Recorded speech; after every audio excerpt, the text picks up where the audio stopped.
Ikaw lang ang mamahalin ko, Nudlelita. Hindi kita ipagpapalit kahit kanino. Totoo yan ha, huwag ka maghahanap ng iba, akin ka lang. Buti naman pumayag ka na lumabas ngayon simula nang nagka-jowa ka, nakalimutan muna ko. Ganun ta kaga, Bes. Busy, alam mo na. Kamusta naman kayo ng boyfriend mo, Bes? Mabait ba siya? Pakilala mo ako. Mabait siya? Siguro siya na ang magiging asawa ko. Wow, talaga gusto ko siya makita. Alam mo na ako ang best friend mo. Sige, Bes, punta tayo sa amin, papakilala kita. Bes, boyfriend ko si Steak, siya yung kinukwento ko sa'yo.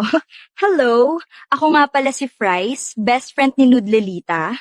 Totoo mga sinasabi ng best friend ko, ang gwapo mo at ang magmacho. Ay grabe, hindi naman konti lang. Maganda ka din.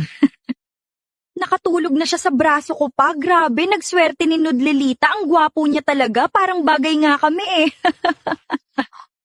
Oh, nakatulog na pala boyfriend ko. Sorry ha, sabrado mo pa kang tulog talaga yan eh. Okay lang, Bes, mukha nga siya pagod. Mahal, sorry, ayoko pa magkaanak. Di pa nga tayo kasal, madami pa ko pangarap. Pero mahal, gusto ko na magkaanak.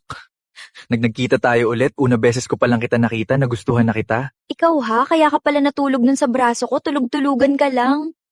San tayo ngayon punta? Na-miss kita, dapat sinabi mo kay Nudlelita may business trip ka.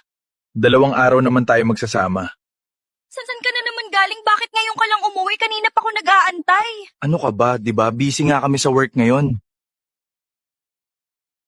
Alam ko, niloloko ako ni Steak. Malakas ang kutok ko. Kailangan ko malaman kung sino ang babae niya. Humanda siya sa akin. Kailan tayo magkikita ulit? Mabilis kita mamiss, kaya dapat magkita tayo agad sa susunod ha? Sige baby, pupuslit ako kay Nudlelita kapag pwede. Kailangan ko makita kung niloloko ba ko si Steak. Babasahin ko lahat ng inbox niya habang tulog pa siya. Sinasabi ko na nga ba, niloloko niya ko. Ang tagal na pala. Bakit mo ginawa to sa akin? Minahal naman kita ng tama. Ang daming babae, pero bakit best friend ko pa? Kung gusto niyo na gumanti ako sa kanila parehas, i-follow niyo na ko pama sa part 2.